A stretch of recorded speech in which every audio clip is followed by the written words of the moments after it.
lo invitamos, pues no nada más para que venga y nos acompañe, lo invitamos también para que nos comparta, ¿verdad? En el tema del plan de estudios, integración curricular, perdón, ejes articuladores y programa analítico, ¿verdad? Que tiene pues todo que ver en esto que estamos viendo y que viene sin duda a fortalecer el estudio en este tema. Adelante, nada más comentarles que probablemente surjan algunas dudas. Vamos a dejar el chat para que al final de la participación del doctor Rodrigo, ahí nos escriban sus dudas y se las vamos a estar leyendo al doctor para que las conteste. Entonces, la participación va a ser por medio del chat, compañeros. Adelante, maestro, doctor. Hola, hola a todas y a todos. Primero que nada, gracias por la invitación. Qué gusto verles, escucharles. Bueno, voy a intentar ser breve porque desgraciadamente no tengo mucho tiempo, pero me parece que fue muy enriquecedor escucharles lo que han venido imaginando y me gustaría empezar en realidad su pretexto de las intervenciones que me antecedieron. Primero que nada, me gustaría como comentar, me parece, veo con muy buenos ojos, creo que hay varios de los elementos que se pretenden aterrizar con lo dilucidado por el plan de estudios, que siento que ya están empezando a cobrar sentido para ustedes en la lógica de la práctica. ¿Qué observo de lo que han venido presentando? Bueno, primero que nada, una preocupación o una focalización en hacer de la realidad y de problemas concretos y contextuales el pretexto para abordar los contenidos y aterrizar vía los ejes articuladores el trabajo, digamos, más teórico y académico, ¿no? Me parece que allá hay un gran acierto. Observo también una intención por empezar a generar acciones o actividades que permitan vincular eventualmente a la comunidad y que al mismo tiempo contribuyan, o creo que lo que podría estar faltando es la contribución también a la construcción de comunidad. Y ahorita voy a ir haciendo como aclaración sobre las categorías y la implicación de las categorías en términos del trabajo pedagógico y del proceso de enseñanza-aprendizaje. Sin embargo, también observo todavía algunas confusiones sobre lo que implica la integración curricular. Ahí me parece todavía la noción de que el trabajo tendría que, ¿cómo decirlo?, focalizarse única y exclusivamente en el papel o en la intervención o en la articulación de un eje como tema, me parece más que como elemento precisamente que articula. Y entonces aquí quiero devolverme unos pasitos atrás, ¿no? A ver, vamos a ver, voy a intentar ser lo más claro posible. Intentemos recordar todas y todos la flor, ¿no? Esa imagen que es muy recurrente con relación al plan de estudios, ¿no? Que tenemos en el centro de la flor a los niños, niñas y adolescentes rodeados por la palabra de comunidad, lo que sería el botón de nuestra flor. Luego tenemos los primeros pétalos más pequeños, más cortos, digamos, aunque más gruesos, que son los 4 campos formativos. Y luego tenemos los 7 pétalos más largos en la parte de atrás, que en nuestra flor son los ejes articuladores, ¿sí? Hasta ahí, quédense por favor con esta imagen. Ahora intentemos imaginar esta flor, pero ya con un tallo y sus raíces, ¿vale? Y pensemos que el tallo y las raíces va a ser la metodología, es decir, pues sí, aquella propuesta metodológica que elijamos para sostener esa flor, y las raíces serán aquellos recursos, dinámicas, acciones, insumos que vamos a necesitar para alimentar ese tallo que sostiene nuestra flor. Ahora bien, vamos a utilizar esta metáfora de la flor y es muy importante porque me parece que va a permitir reconocer qué es lo que se propone como integración curricular, ¿no? Y de ahí la importancia de ir avanzando con base en estas categorías o conceptos. El nuevo plan de estudios nos propone diversos retos. Algunos de estos están dichos explícitamente y algunos otros en realidad están mencionados de forma implícita y nos pueden quedar claros si hacemos una revisión a profundidad de los acervos bibliográficos y de los planteamientos epistemológicos, filosóficos y teóricos que revisten a la propuesta, ¿no? Es decir, cuando se habla en el plan de estudios, por ejemplo, de la importancia de la comunidad como núcleo integrador, cuando se habla de los ejes articuladores, cuando se habla de los campos formativos, cuando se habla de las metodologías de aprendizaje y de las metodologías de enseñanza-aprendizaje de carácter global o las metodologías globales o activas de enseñanza-aprendizaje, lo que vamos a observar es que detrás hay una mirada teórico-pedagógica. Esta mirada teórico-pedagógica se adscribe a los planteamientos de la pedagogía crítica, eso es muy importante tenerlo claro, de las nuevas epistemologías del conocimiento, y ahorita vamos a ir ahí, para eso voy a hacer un paréntesis. No olvidemos que cuando hablamos de epistemologías, el origen etimológico de la palabra epistemología proviene de episteme y logos, logos el estudio de, y episteme conocimiento o saber. Entonces, la epistemología es la epistemología es la rama de la filosofía encargada del estudio sobre el conocimiento, es decir, qué entendemos por conocimiento, cómo accedemos al conocimiento, cómo nos acercamos al conocimiento. Esa es la epistemología. Y el plan de estudios tiene un planteamiento y tiene detrás toda una perspectiva epistemológica. Primero, rompe con las nociones positivistas de la educación. El positivismo como una de las perspectivas epistemológicas de la epistemología clásica es más cercano a la idea del que el conocimiento está en el objeto. Para la epistemología clásica está el objeto de conocimiento, el sujeto cognoscente y el proceso de conocimiento. Tiene tres grandes perspectivas: el materialismo, el idealismo y el materialismo histórico. Es decir, el materialismo plantea que el conocimiento está en el objeto material en sí mismo, en la realidad, y el sujeto lo único que hace es que la descubre. La idea más clara que tenemos de eso es Newton, debajo del árbol, que le cae la manzana. Al caerle la manzana, él se da cuenta y dice, gravedad. Pero la gravedad ya existe independientemente de Newton e independientemente de la humanidad, es decir, el conocimiento, la gravedad como conocimiento, existe en la realidad y el sujeto solo la descubre. El idealismo en su lugar más,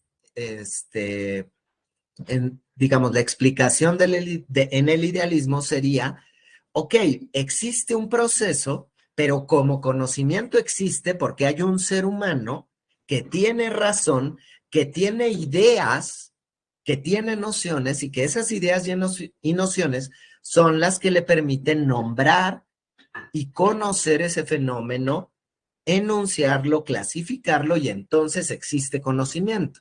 Ergo, si no hay ser humano con ideas y prenociones, no puede haber conocimiento. Ese es el idealismo. En su grado más extremo del idealismo, tenemos las nociones, por ejemplo, religiosas, donde hay estas nociones ideológicas, donde hay un ser que concentra todas las ideas y la verdad, y ese ser, esas ideas, son la verdad y la que dan conocimiento al mundo. El mundo por sí solo no tiene conocimiento, sino es este ser o estas ideas predadas las que son el conocimiento. Y después está el materialismo histórico que dice, no, hay fenómenos reales y hay sujetos que conocen, pero hay momentos históricos que permiten a estos sujetos ir explicando estas realidades. Y el conocimiento existe en el proceso e interacción entre la realidad y los sujetos, ¿sí? Entonces, espero haber sido claro y bueno, si no, lo están grabando y después pueden volver a visitar esa explicación. Esa es la epistemología clásica. El plan de estudios va a estar mucho más cercano a las nociones materialistas históricas, pero se va a ir más allá con las llamadas nuevas epistemologías.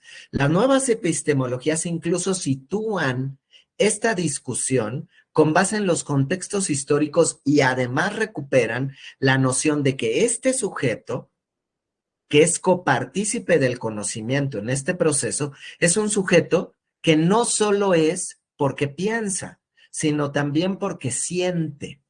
Entonces, la emoción, el cuerpo y la experiencia del sujeto también juegan en la construcción del conocimiento.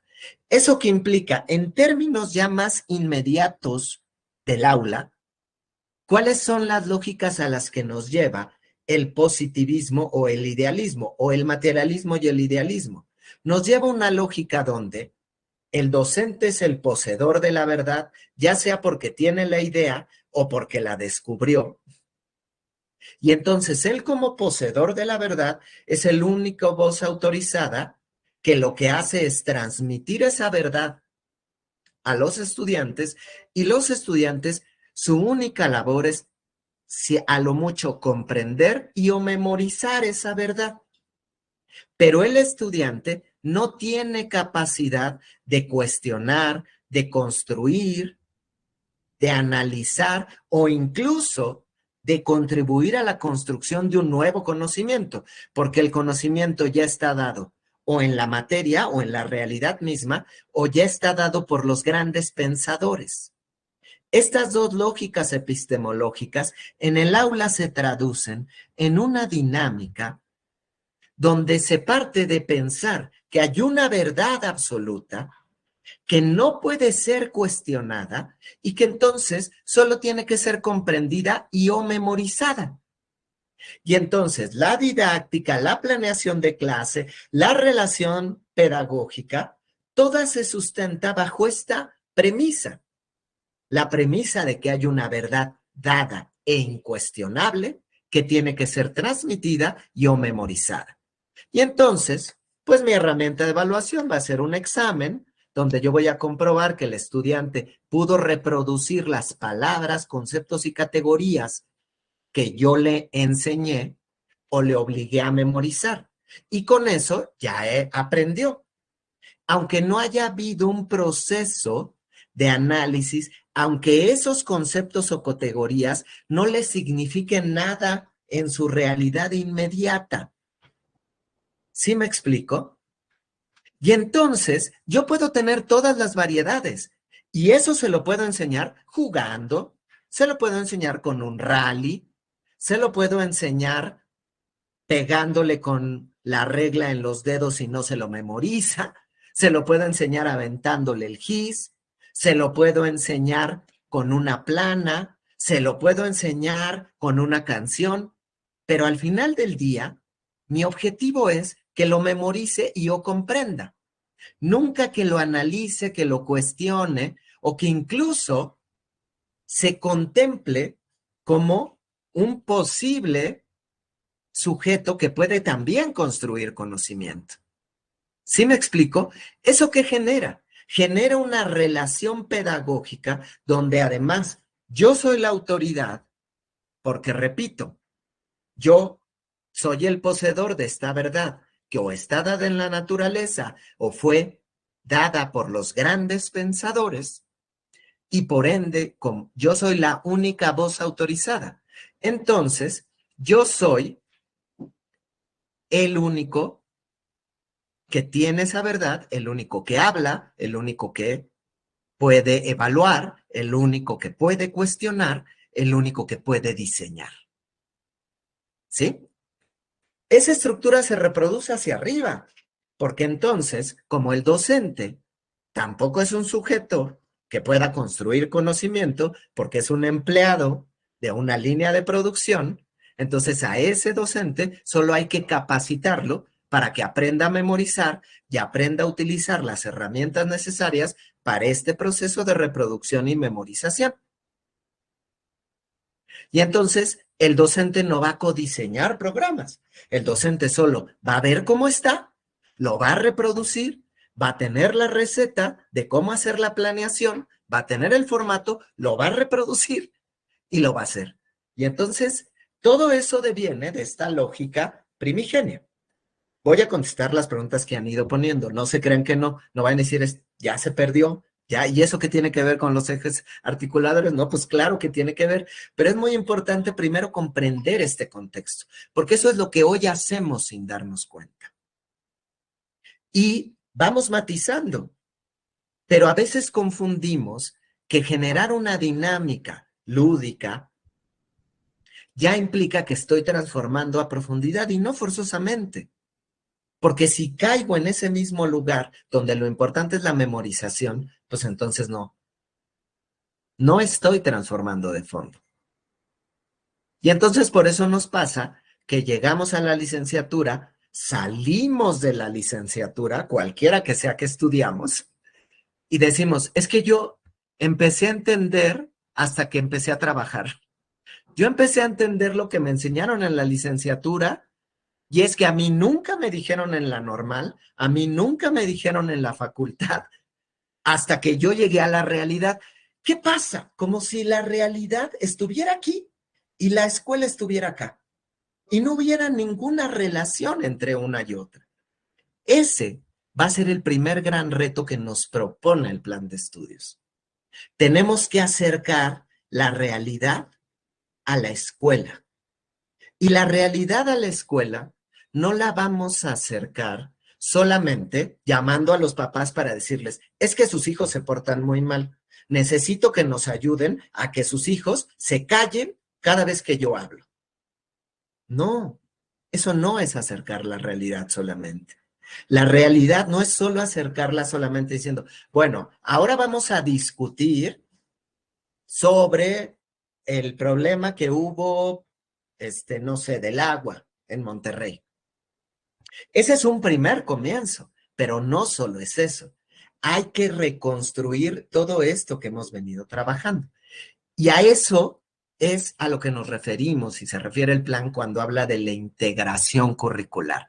Es decir, el currículo ya no puede ser algo que esté desarticulado, donde por un lado están las matemáticas, por otro lado está español, por otro lado está biología, por otro lado está química y por otro lado está la realidad. Y entonces es esquizoide. ¿Y por qué es esquizoide? Porque cuando salimos a la realidad no está presentada por disciplinas.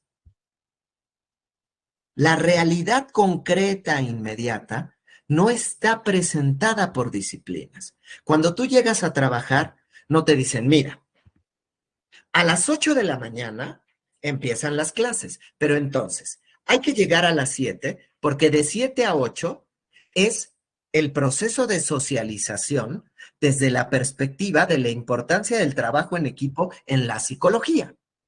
Entonces, tienes que llegar a las 7 para que te empieces a familiarizar, pero después de 7 a 7:30 es eso, pero de 7:30 a 8 es la comprensión de las múltiples personalidades humanas en el proceso de relación.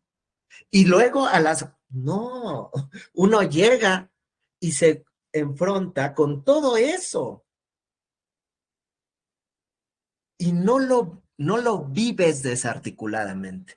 Entonces, es muy importante que el acercamiento al proceso del conocimiento no sea desarticulado.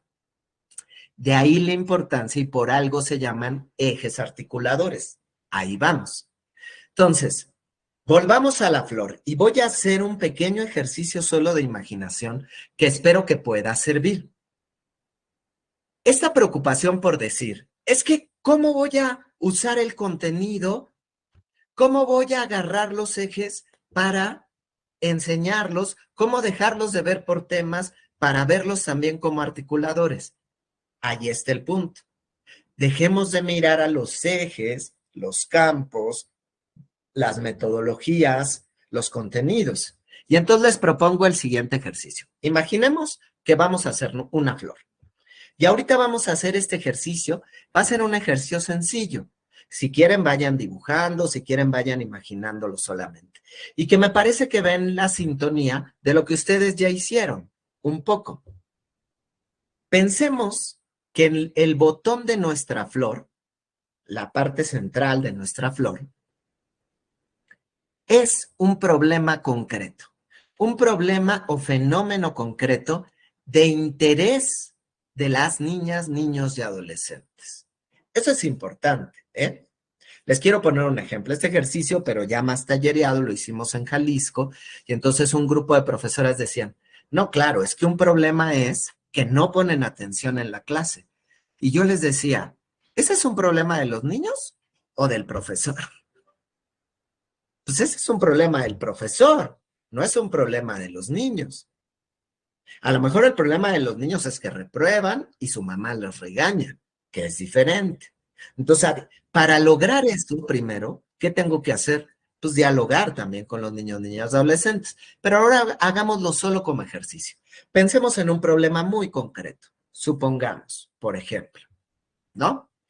Decían en uno de el consumo de las drogas, ¿no? Entonces, ese es mi problema concreto. A lo mejor yo estoy en una comunidad, en una escuela, donde varios de mis chicos o chicas ya están empezando a consumir drogas. Por ejemplo, cerveza, tabaco, pornografía, marihuana, cocaína, pegamento, no lo sé. Cualquiera de estas múltiples drogas, ¿no? Ese es un problema concreto. Bueno, entonces, nuestro objetivo es, tenemos que abordar ese problema concreto.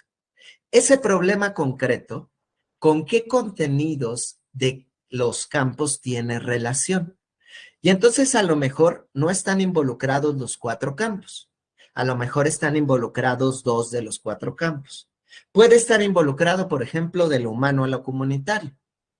¿Por qué? Porque podemos encontrar en algunas de las narraciones históricas la relación que han establecido las distintas culturas con el consumo de algunos tipos de estupefacientes, y eso como tiene una implicación ritual y tiene un significado.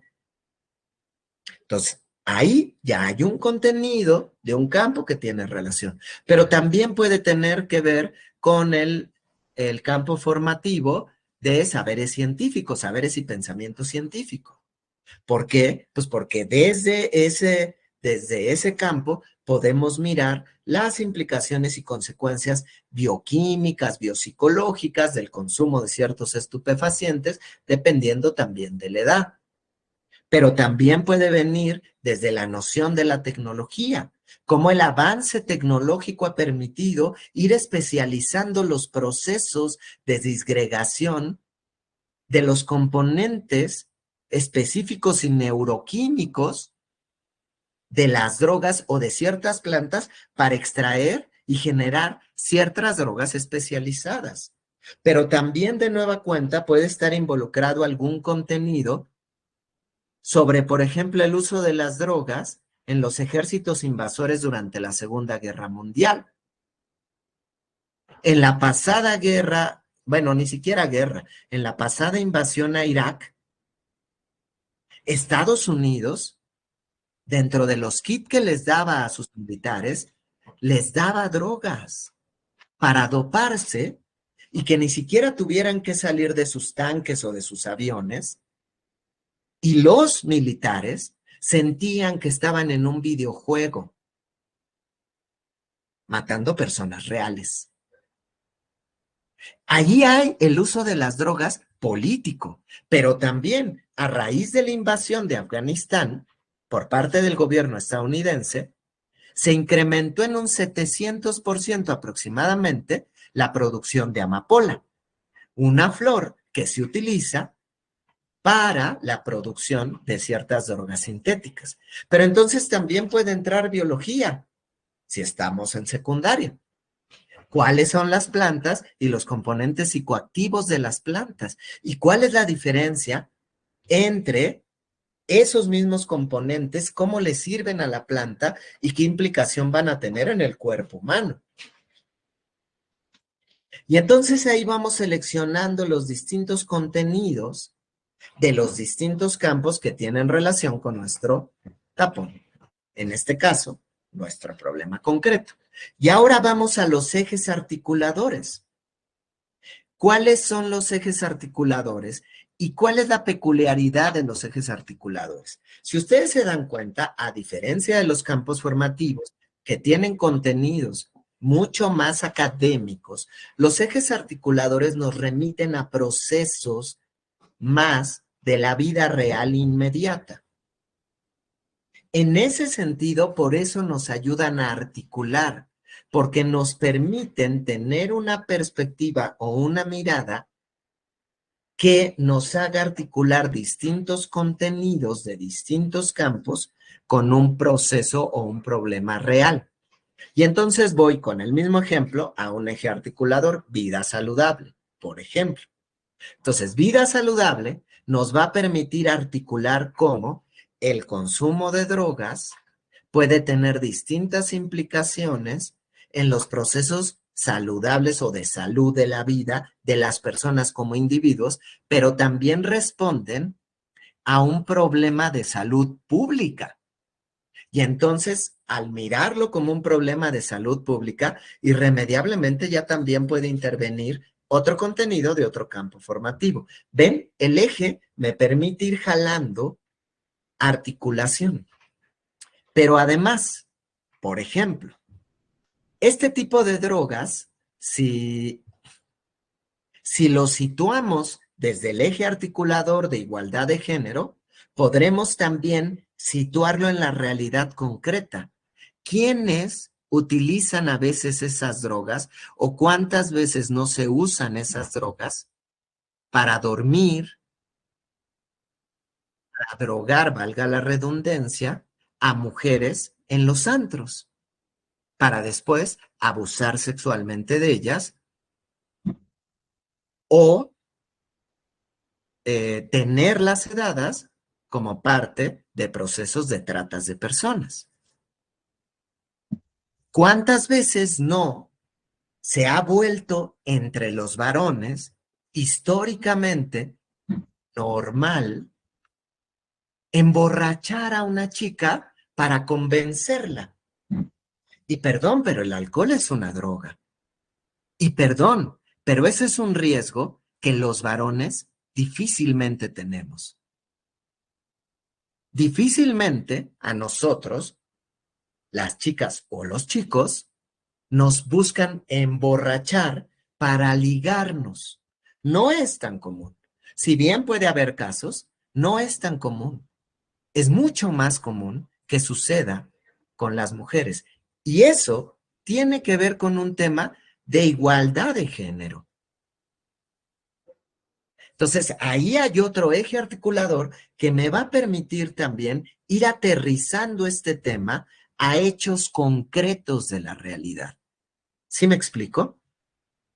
Y después, sin perder de nueva cuenta el foco, ahora, ¿qué metodología voy a utilizar para abordar este fenómeno concreto de la realidad que me permita abarcar estos contenidos y que pueda irse articulando a partir de estos ejes? Y entonces a lo mejor decido el aprendizaje basado en proyectos. O a lo mejor decidimos, más bien, más que decido colegiadamente. ¿Por qué lo decido colegiadamente? Porque una vez que ubiqué que este fenómeno, mi botón o problema, esté involucrado con distintos campos y contenidos, pues ya me atañe. Si yo soy profesor o profesora que estoy en una primaria, por ejemplo, o preescolar, o en una telesecundaria, o en un sistema de educación multigrado, pues a lo mejor yo veo distintos grados y distintas materias. Pero ahí me puede enriquecer también la experiencia y conocimiento y saberes de mis otros colegas del mismo grado, porque a lo mejor decidimos hacerlo por grado, ¿no? O si estoy en secundaria, pues ya identifiqué que tiene que ver con biología, con química, con historia, y entonces se tienen que involucrar también estos colegas. Colectivamente decidimos, bueno, ¿qué vamos a hacer? Vamos a hacer un proyecto. Y entonces, por ejemplo, pensémoslo, en primaria, a lo mejor si decidimos que lo hacemos, todos los profes de primaria, a lo mejor, si bien todos somos normalistas y tenemos conocimientos, tal vez haya algunos, el de primero A, le gusta más meterse en la discusión histórica y a lo mejor el de primero B le gusta más meterse en las discusiones médico-biológicas. Y entonces le va a dar un poco de más profundidad dentro del proyecto a esa mirada.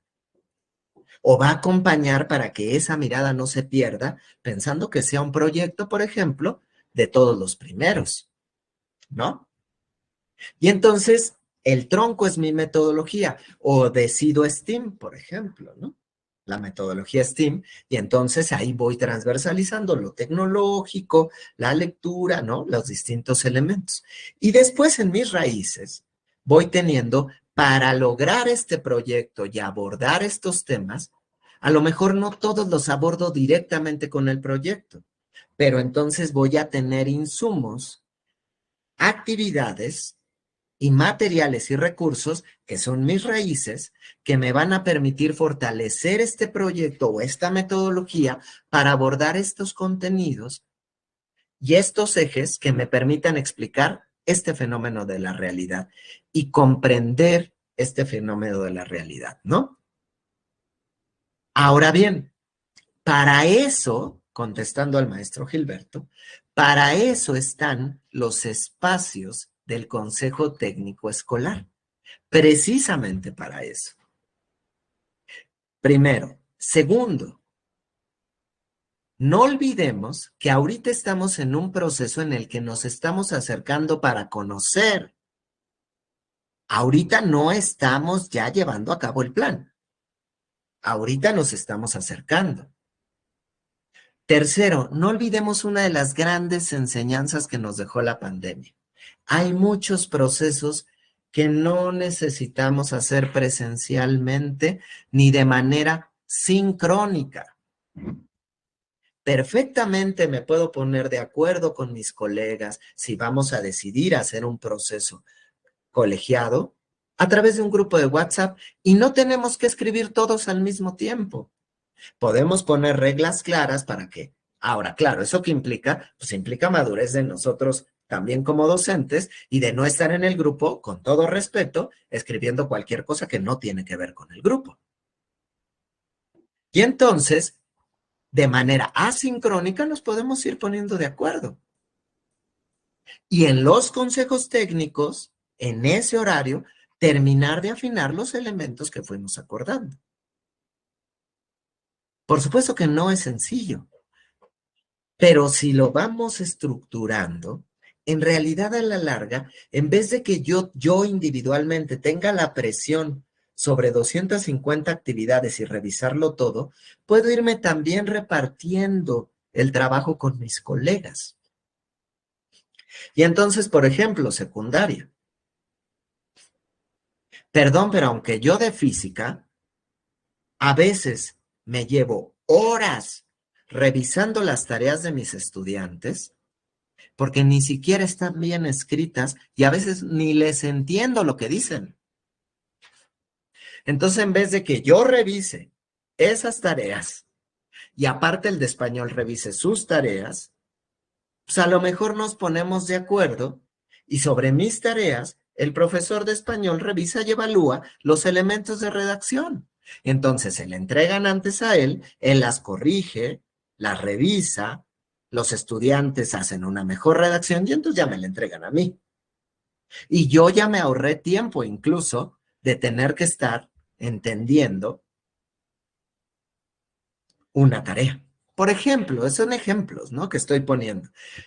Pero un poco la idea es que vayamos allá aterrizando. Entonces, pensemos que lo importante es que nuestro detonante es la realidad y que no es que yo tengo que, a lo mejor, sí, en el momento en el que yo visualizo el fenómeno que vamos a ir aterrizando, puede tener mayor peso por las características propias del fenómeno o el problema, un campo. Pero eso no quiere decir que no pueden estar presentes otros. Y lo mismo con los ejes articuladores. Pero no los pensemos como algo que está lejano. Y si se dan cuenta al final del día, podríamos hacer la metáfora, ojo, solo la metáfora, de que la flor con sus raíces, pues es la base de mi programa analítico al final del día, donde yo voy eligiendo qué contenidos, cómo se articulan, cuáles son los ejes relacionados con estos contenidos, cuál es la metodología, y ya aquellos contenidos que no logré incluir, pues yo puedo ir eligiendo otras formas. Ojo, el plan no está diciendo que todo se tiene que trabajar por proyectos o por que si ya elegimos, entonces ahora todos. No. El programa analítico, por eso nosotros en la semana intensiva, en el documento de orientaciones, que si bien sabemos se les hace llegar a los docentes vía la estructura, cualquiera puede consultarlos en nuestra página o en la página de CTI Insumos. En las orientaciones, por eso nosotros decíamos que sirve esta semana para tener un primer boceto, un primer esbozo.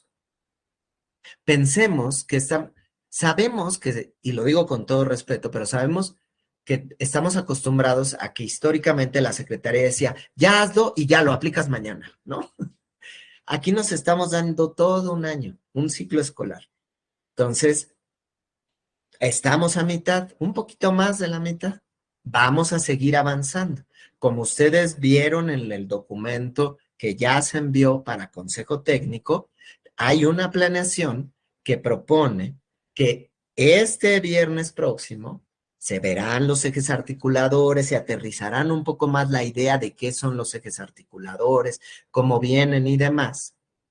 En los videos que enviamos no solo están los de los especialistas que explican, digamos, de manera un poco más teórica de qué trata el eje articulador, pero tenemos también las videoanimaciones donde incluso nos dan ejemplos concretos de actividades concretas por nivel sobre cómo podemos ir abordando este eje articulador, cómo podemos irlo aterrizando, cómo nos puede ir sirviendo para visualizar y atender, observar, comprender un fenómeno concreto de la realidad a la luz de los contenidos.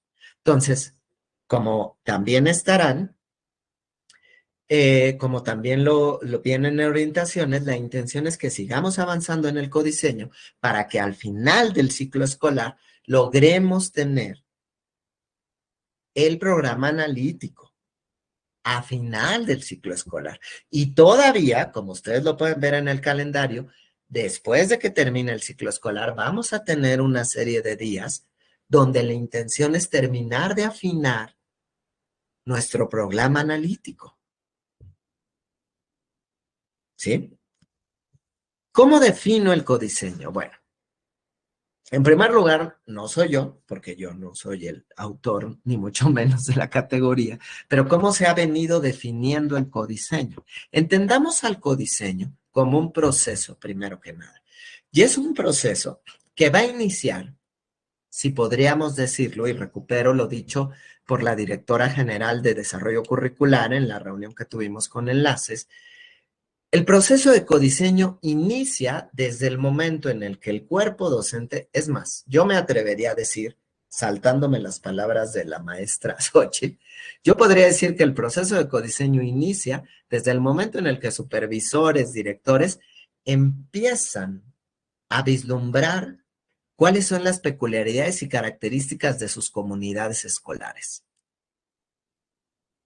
Desde el momento en el que empezamos a visualizar qué es lo que tenemos a nuestro alrededor, desde el momento en el que empezamos a ubicar quiénes son los otros, ¿para qué ubicamos quiénes son los otros? Ya no es para llenar un formato, por eso la Secretaría de Educación Pública no está enviando formatos, porque nuestra intención no es que llenen formatos. Nuestra intención es de qué manera nos vamos acercando a la realidad para con ella ir comprendiendo, apropiándonos, no solo de los saberes o conocimientos disciplinares, sino también de los procesos de la realidad misma. Entonces, desde el momento en el que empiezo a hacer el diagnóstico de mis estudiantes, de mi comunidad, de la escuela, ya desde ahí propiamente está empezando el proceso de codiseño. ¿Por qué? Porque entendamos, el proceso de codiseño es eso, es un proceso mediante el cual, a partir de comprender, conocer y entender el contexto donde se da el proceso de enseñanza-aprendizaje, voy a ir recuperando las experiencias, voces, saberes propias y de los distintos actores que forman parte del proceso de enseñanza-aprendizaje. ¿Para qué? Para generar dinámicas de enseñanza y aprendizaje que cobren sentido a las niñas, niños y adolescentes, que tengan relación con su realidad y que les permita conocer, comprender y en la medida de lo posible ir transformando su propia realidad inmediata. Entonces, el codiseño es este proceso mediante el cual yo recupero los contenidos nacionales para contextualizarlos a la realidad concreta. Dos, ir eligiendo los mejores o los distintos caminos con base en mi contexto, metodológicos, didácticos, para esos contenidos contextualizados, irlos comprendiendo junto con mis estudiantes, revisando, analizando, cuestionando, y si es necesario, ir incluyendo nuevos contenidos que respondan a las necesidades contextuales y que, aquí quiero ser muy claro, bajo ninguna circunstancia irrumpan los principios de la Constitución. Es decir, yo no puedo incluir contenidos religiosos o de New Age o creacionistas o que irrumpan los derechos humanos o la igualdad de género. No puedo, porque eso está mandatado en la Constitución. Ese proceso, todo ese proceso que surge colegiadamente, que en un primer momento están ustedes haciendo como docentes, pero que la intención es que también recuperen en su momento las voces de los chicos, de los padres, de las madres de familia, de las abuelas, de los tutores, de las tutoras, para ir recopilando esos saberes, conocimientos, necesidades, inquietudes, para irlas incluyendo, para definir cuáles son las problemáticas de la realidad, los fenómenos que vamos a poder ir visitando y que nos van a permitir aterrizar esos contenidos y a partir de ir transversalizando con esos ejes, ¿no? Bueno, espero haber respondido la mayoría de las preguntas que fui viendo. Me apena mucho, Ileana, me apena mucho porque me tengo que retirar ya. Sé que hay algunas manos levantadas, pero en verdad, discúlpenme, pero tengo el tiempo contadísimo. Ya me están escribiendo desde la 1:30 porque tengo otra reunión. Espero que esta muy breve explicación y el que yo intenté ir respondiendo algunas de las preguntas hayan servido. Quiero intentar definir, contestar alguna otra más. Con claridad la diferencia entre programa analítico y codiseño. Codiseño es el proceso que me permite llegar al programa analítico. El programa analítico es el aterrizaje del programa sintético, es decir, de los contenidos, contextualizado con la inclusión de los posibles nuevos contenidos que responden a la región o al contexto, y el programa analítico también habrá de incluir en su momento cuáles son las metodologías que considero colegiadamente pueden servirnos para aterrizar y para abordar estos contenidos seleccionados El programa analítico también podrá tener la característica de que estos contenidos nacionales, nosotros como comunidad escolar, podemos ir eligiendo también que a lo mejor no los vamos a seguir en el orden en el que nos propone el programa sintético. Sí tenemos que abordar los contenidos del programa sintético, porque eso es nuestra obligación, porque son los contenidos mínimos necesarios a nivel nacional para generar condiciones de equidad e igualdad entre todas y todos nuestros estudiantes. Sin embargo, en el programa analítico ya veremos el aterrizaje y contextualización de estos, la decisión de la manera como irlos abordando o el orden en el que se irán abordando, la posible inclusión de nuevos contenidos que respondan a las necesidades regionales y contextuales, siempre y cuando no irrumpan los principios de la Constitución, sean científicos, sean académicos, no vayan contra los derechos humanos o la igualdad de género, o los temas relativos al respeto a la diversidad sexual, la identidad de género y demás, y las posibles metodologías que consideramos colegiadamente nos pueden permitir aterrizarlo.